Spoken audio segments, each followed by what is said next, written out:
வணக்கம் students. Next நம்ம என்ன பார்க்க போகிறோன்னா நார்த்தான்ஸ் தேரம் தான் பார்க்க போகிறோம். இந்த நார்த்தான் தேரம் எதுக்கு பயன்படுத்துகிறோம்னா, இப்போ ஒரு சர்க்கியூட் இருக்குது.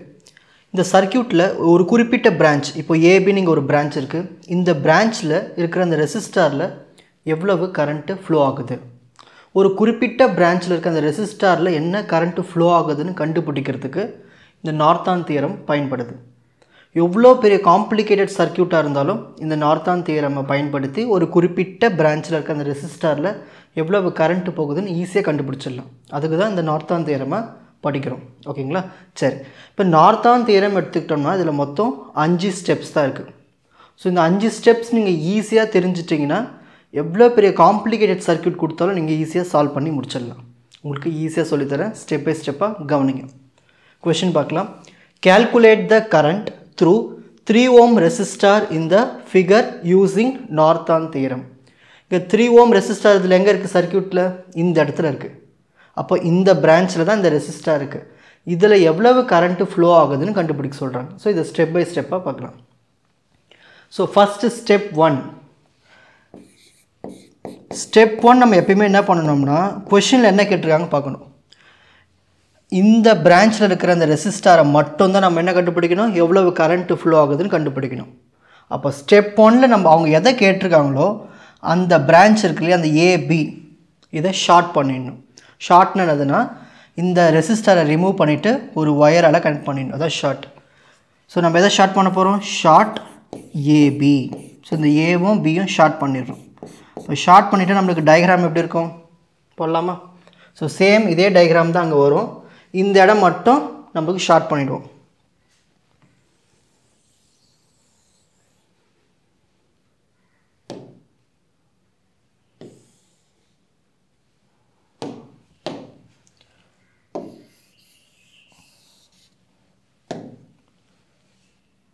ஸோ இந்த ரெண்டுமே ஷார்ட் பண்ணியாச்சு. இப்போ இதுதான் ஷார்ட்.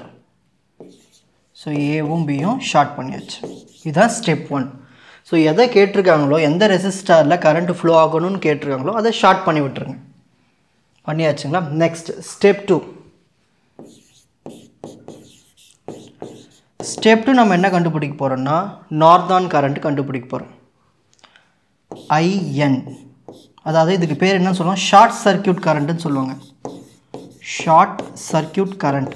உங்களுக்கு புரியறதுக்காக தான் நான் ஸ்டெப் பை ஸ்டெப்பாக ஸ்டெப் 1 ஸ்டெப் 2 போட்டு எழுதுறேன். நீங்கள் எக்ஸாமில் இதே மாதிரி எழுதுங்க, உங்களுக்கு மிஸ்டேக்ஸ்லாம் வராது. Short circuit current. So step 2 நம்ம என்ன பண்ணணும், ஷார்ட் சர்க்கியூட் கரண்ட்டு கண்டுபிடிக்கணும், ஐஎன். சரி, அதுக்கு முதல்ல சர்க்கியூட் பர்ஃபெக்டாக இருக்கான்னு பார்க்கணும். இப்போ நம்ம இங்கே வந்து என்ன பண்ணியிருக்கோம், இங்கே ஷார்ட் பண்ணியிருக்கோம். எப்பயுமே ஒரு ஷார்ட் அங்கே இருக்குன்னா அதுக்கு பேரலாக ஏதாவது ரெசிஸ்டார் இருக்கான்னு பார்க்கணும். பேரலாக இங்கே ஒரு 4 ohm ரெசிஸ்டார் இருக்குது. அந்த 4 ohm ரெசிஸ்டார்னால எந்த ஒரு எஃபெக்டே கிடையாது இந்த சர்க்கியூட்டில். ஏன்னா ஏதாவது ஒரு ஷார்ட் சர்க்கியூட்டுக்கு பேரலாக ஏதாவது ரெசிஸ்டர் இருந்தால் அது வேலை ஆகாது. ஸோ அதை ரிமூவ் பண்ணி விட்டுடணும். அப்போ ரிமூவ் பண்ணிவிட்டு நம்மளுக்கு டயக்ராம் எப்படி வரும் பாருங்கள். சேம் இதே மாதிரி டயக்ராம் தான் வரும்.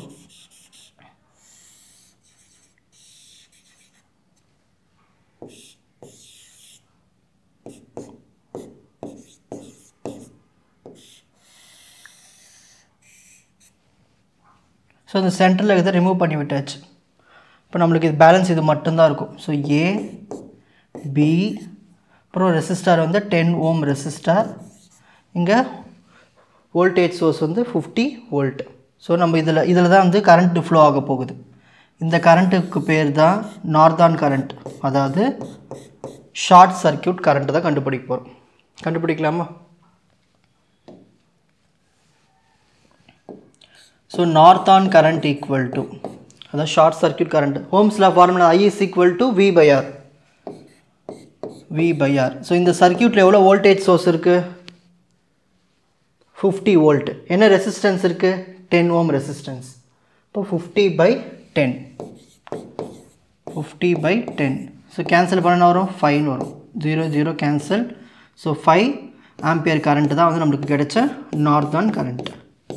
ஸோ இதோட ஸ்டெப் 2 முடிஞ்சு போச்சு. இப்போ அடுத்து நம்ம ஸ்டெப் 3 கண்டுபிடிக்க போகிறோம். ஸ்டெப் 3 நம்ம என்ன கண்டுபிடிக்கணும்னா, ஈக்குவலண்ட் ரெசிஸ்டன்ஸ் அதை கண்டுபிடிக்கணும். சரி, அதான் ஸ்டெப் 3. ஸ்டெப் 3 ஈக்குவலண்ட், அதாவது REQ இப்படி எழுதிக்கலாம். ஈக்குவலண்ட் ரெசிஸ்டன்ஸை கண்டுபிடிக்கணும்.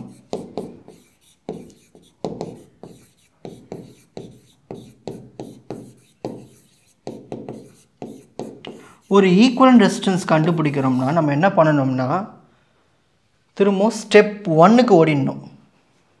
இப்போ ஸ்டெப் 1க்கு போயிட்டு இங்கே ஒரு டயக்ராம் வரைஞ்சி வச்சுருக்கோம் இல்லையா, இதில் நம்ம ஷார்ட் பண்ணோம் இல்லையா அந்த ஏபி, இதை ரிமூவ் பண்ணி விட்டுடணும். ரிமூவ் பண்ணிவிட்டு இங்கே வோல்டேஜ் சோர்ஸ் இருக்குது இல்லையா, இதை ஷார்ட் பண்ணி விட்டுடணும். ஸோ ஒரு ஈக்குவலண்ட் ரெசிஸ்டன்ஸ் கண்டுபிடிக்கிறதுக்கு என்ன பண்ணணும், இந்த ஷார்ட் பண்ண அந்த ஒயரை ரிமூவ் பண்ணிவிட்டு அதை டெர்மினல்ஸாக மாற்றிட வேண்டியதான், ஏபின்னு மாற்றிட்டு இந்த வோல்டேஜ் சோர்ஸ் இருக்குல்ல பேட்ரி, இதை ஷார்ட் பண்ணி விட்டுடணும். இப்போ டயக்ராம் நம்மளுக்கு எப்படி வரும், இந்த இடம் வந்து நம்மளுக்கு ஃபுல்லாக ரிமூவ் ஆகிடுமா, ஷார்ட் பண்ணிடலாமா இது. ஸோ இந்த இடத்துல வோல்டேஜ் சோர்ஸ் இந்த பேட்ரி அதை அப்படியே ஷார்ட் பண்ணியாச்சு ஒயர் வச்சு. நெக்ஸ்ட் அடுத்து என்ன இருக்குது டயக்ராமில், இங்கே ஒரு ரெசிஸ்டார் இருக்குது, இங்கே ஒரு ரெசிஸ்டார் இருக்குது. இதெல்லாம் எதுவும் பிரச்சனை கிடையாது, இது எதுவும் பிரச்சனை ஆகக்கூடாது தான் நம்ம என்ன பண்ணுறோம்னா இதை ரிமூவ் பண்ணி விட்டுறோம். ஃபர்ஸ்ட் இந்த ஏபியை ரிமூவ் பண்ணிடலாம்.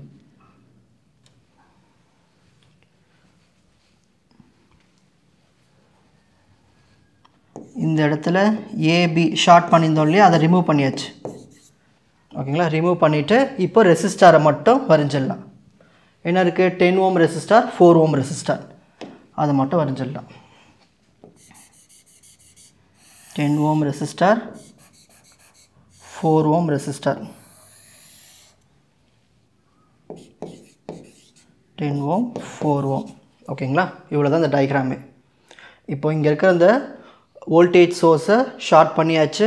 ஏற்கனவே நம்ம ஷார்ட் பண்ணி வச்ச அந்த ஏபி அதையும் ரிமூவ் பண்ணியாச்சு.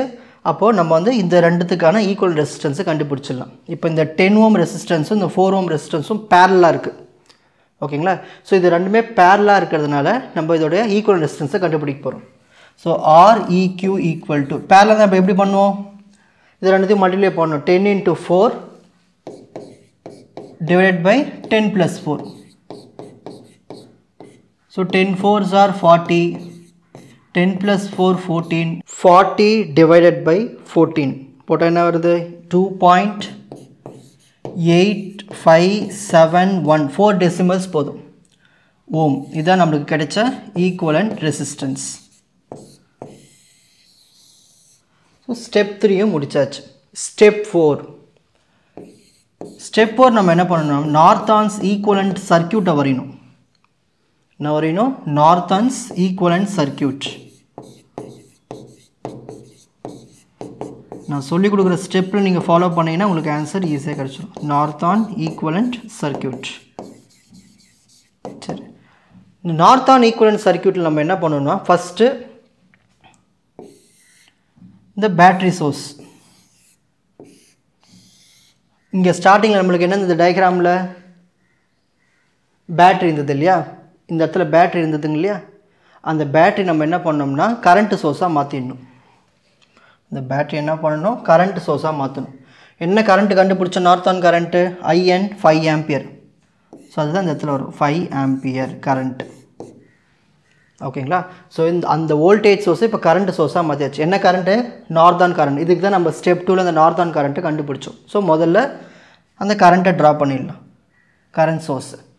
நெக்ஸ்ட் அடுத்து என்னென்ன ரெசிஸ்டார் இருக்குது, 10 ஓம் ரெசிஸ்டார், 4 ஓம் ரெசிஸ்டார்லாம் இருக்குது. இதெல்லாம் நம்ம சால்வ் பண்ணி நம்ம ஈக்குவல் ரெசிஸ்டன்ஸ் கண்டுபிடிச்சோம். என்ன ஈக்குவல் ரெசிஸ்டன்ஸ் கண்டுபிடிச்சோம், 2.857 ஓம் கண்டுபிடிச்சோம்.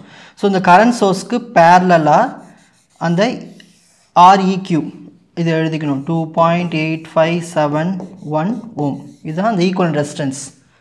இந்த இடத்துல R ஈக்குவலன்ட் எழுதிக்கிங்க. ஓகேங்களா, ஸோ ஈக்குவல் ரெசிஸ்டன்ஸ் என்ன கிடச்சிருக்கு, 2.8571 ஓம். ஸோ அந்த ரெசிஸ்டார்லாம் ரிமூவ் பண்ணிவிட்டு அந்த ஈக்குவல் ரெசிஸ்டன்ஸை இங்கே ட்ரா பண்ணணும். அடுத்து இப்போ தான் நீங்கள் உன்னிப்பாக கவனிக்கணும். ஸோ கரண்ட் சோர்ஸ் எழுதியாச்சு, கரண்ட் சோர்ஸ் வரைஞ்சாச்சு, அதுக்கான ஈக்குவல் ரெசிஸ்டன்ஸ் வரைஞ்சாச்சு.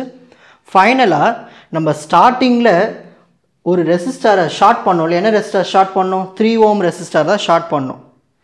ஷார்ட் பண்ணி தான் நம்ம எல்லாத்தையும் கண்டுபிடிச்சோம். திரும்ப அந்த ஷார்ட் பண்ணுறதுக்கு முன்னாடி இருந்ததுலேயே AB 3 ஓம், அதை திரும்ப எடுத்து வந்து டயக்ராமில் ட்ரா பண்ணிடணும். AB 3 ஓம். இதுதான் நார்த்தான்ஸ்னுடைய ஈக்குவலண்ட் சர்க்கியூட். இப்படி தான் இருக்கும் அந்த சர்க்கியூட். ஸோ ஒரு சர்க்கியூட்டில் கரண்ட் சோர்ஸ் இருக்கும், ஈக்குவலண்ட் ரெசிஸ்டன்ஸ் இருக்கும். நம்ம ஷார்ட் பண்ணோம் இல்லையா ஸ்டார்டிங்கில், இதில் தான் எவ்வளோ கரண்ட்டு ஃப்ளோ ஆகுதுன்னு கண்டுபிடிக்கணும். இதில் தான் எவ்வளோ கரண்ட்டு ஃப்ளோ ஆகுதுன்னு கண்டுபிடிக்க போகிறோம். ஸோ இது ஐன்னு வச்சுக்கலாம்.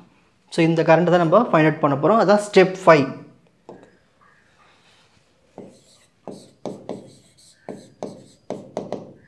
ஸோ எவ்வளோ கரண்ட்டு ஃப்ளோ ஆகுதுன்னு எப்படி கண்டுபிடிக்கலான்னா அதுக்கு ஒரு ஃபார்முலா இருக்குது. சர்க்கியூட்டில் நார்த்தான் கரண்ட் என்ன இருக்குது? IN. ஸோ நார்த்தான் கரண்ட்டையும் ஈக்குவலண்ட் ரெசிஸ்டன்ஸையும் REக்கையும் மல்டிப்ளை பண்ணி திரும்பவும் ஈக்குவலண்ட் ரெசிஸ்டன்ஸ் கூட நம்ம எந்த ஷார்ட் சர்க்கியூட் பண்ணோம் ஸ்டார்டிங்கில் ரெசிஸ்டார், எந்த ரெசிஸ்டார் நம்மளுக்கு கரண்ட்டு தேவை? இந்த 3 ஓம் ரெசிஸ்டார் தான் கரண்ட் தேவை. அந்த 3ஐ ஆட் பண்ணிக்கணும். இதுதான் ரூலே. அதான் நம்ம லோட் ரெசிஸ்டார்னு சொல்லுவது. ஸோ நம்ம எப்படி கரண்ட்டு கண்டுபிடிக்கலாம்?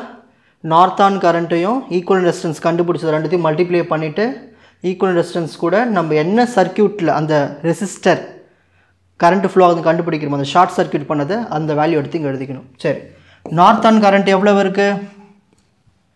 5 ampere. So 5 into equivalent resistance என்ன கண்டுபிடிச்சோம்? 2.8571 by 2.8571 2.8571 plus 3 அதான இருக்குது 2.8571. ஓகே, அதில் ரெண்டுத்தையும் மல்டிப்ளை பண்ணிவிட்டு டினாமினேட்டர் ஆட் பண்ணிட்டா முடிஞ்சு போச்சு. 5 into 2.8571 உடைய ஆன்சர் 14.2855 divided by இது ரெண்டுத்தையும் ஆட் பண்ண வரும் 5.8571. இது ரெண்டுத்தையும் டிவைட் பண்ணிடலாம். 14.2855 divided by 5.8571 டிவைட் பண்ணால் நம்மளுக்கு 2.4390 கரண்ட்டு அந்த சர்க்கியூட்டில் இருக்க அந்த பிரான்ச்சில் இருக்கிற அந்த 3 ரெசிஸ்டாரில் ஃப்ளோ ஆகுதுன்னு கண்டுபிடிச்சிட்டோம். ஓகேங்களா? இவ்வளோதான். சர்க்கியூட்டில் பாருங்கள், இந்த ஏபி பிரான்ச்சில் இந்த 3 ஓம் ரெசிஸ்டாரில் எவ்வளோ கரண்ட்டு ஃப்ளோ ஆகுது? 2.4390 ஆம்பியர். இவ்வளோ தான். இப்படி தான் கண்டுபிடிக்கணும். நார்த்தான் தியரம் ஈஸியாக புரிஞ்சுதுங்களா? இப்போது ஸ்க்ரீன்ஷாட் டைம்.